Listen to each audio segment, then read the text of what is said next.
Hello, I'm Gerry Mullins and this is Sevil Sabancı'nın and the horse is Bachelor, and what we're going to do today is we're going to show a coaching session where at the end of it we would like the horse to be able to do some turns to the left and the right on related distances, be accurate, be calm, and that the rider would learn to see their distance through the turn using canter poles, which you see all the way around over here.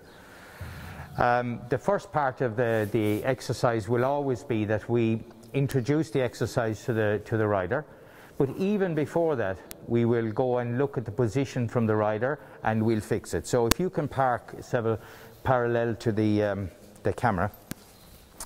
So what we're looking for in the basic sitting position is the head up, the back is nice and straight, not rounded like this and not hollow. It has to be nice and straight. The seat should be in the middle of the saddle and should be a hand width from the back of the saddle, one hand width from the back.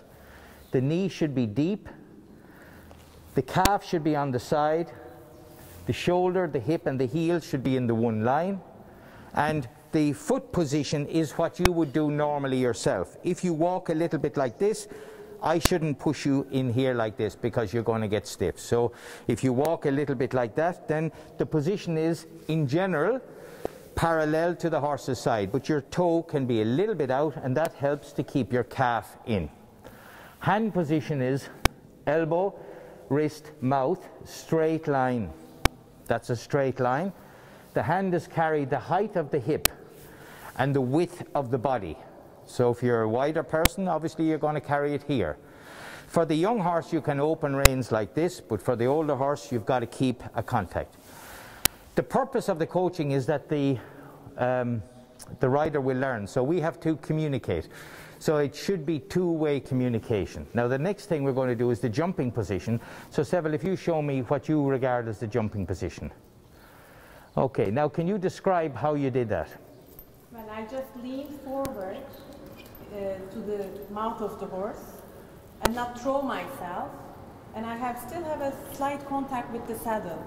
It is not this or this, but it's slight movement from the rider coming to the mouth of the horse in a heel down position, which is quite secure.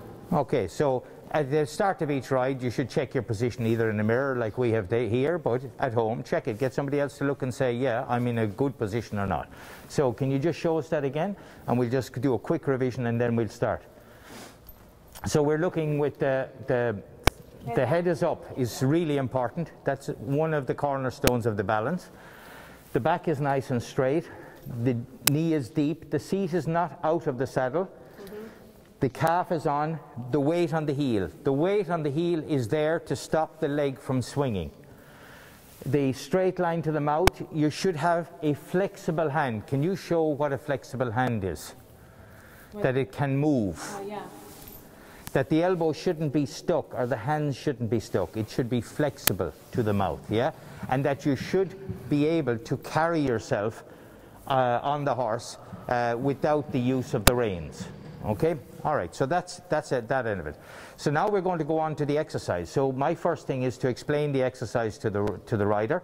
So what we're going to do, Sevil, today is we're coming from the middle down, which is over here. Now you can stay there and you can watch it. You're coming from the middle at the canter. We've already warmed up. And on this here we have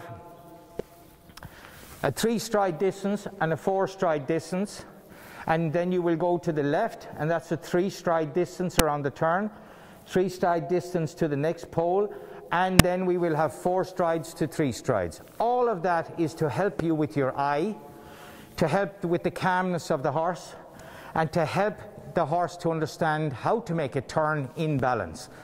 By using the poles we can do it often. If we were to jump it all the time, it would put a lot of stress on the legs of the horse. And we do the mirror image of that on the other side. Okay? At the beginning I'm going to start with here, that's a 3, that's a 4, but I want you to make 1 extra stride. 4 there, 5 here, and then 3 around the turn, 3 there, 5 there, and 4 there. Now, at the beginning it'll always sound a bit complicated, but you make a plan each time before you go. Okay. All right? So that's me demonstrating a little bit where you are to go. I've explained how the whole exercise would work, but what we want now is the piece. So the first piece I want you to do is just at the canter, as I said, we've already warmed up, down here, 4 strides, 5 strides off the left, down here, 4 strides, 5 strides off the right. Okay? Have you any questions with that? No. Okay. 2 lines, 1 extra each. Yeah, that's it, yeah.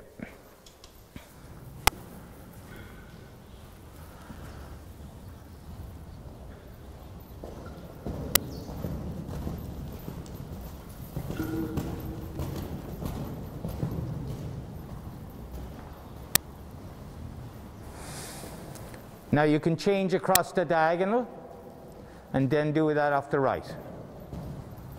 A little more contact maybe. And keep the rhythm. Even though you're doing the extra stride, keep the rhythm. And find the first distance to the pole.